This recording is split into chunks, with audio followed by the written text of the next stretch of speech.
हमारा जोर रे बोली लेना ता बुझेला कमजोर रे तोहनी ले कई गुना बा हमारा जोर रे बोली लेना ता बुझाना कमजोर रे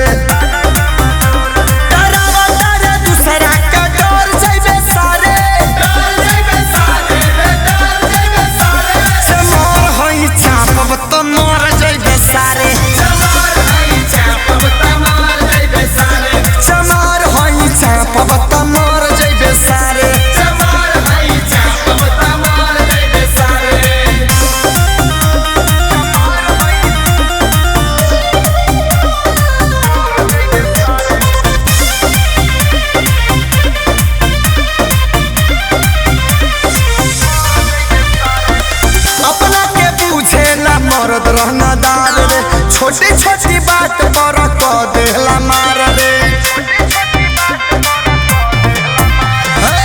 अपना के बुझेला मरद रहना दाल रे छोटी छोटी बात पर कह देला मार रे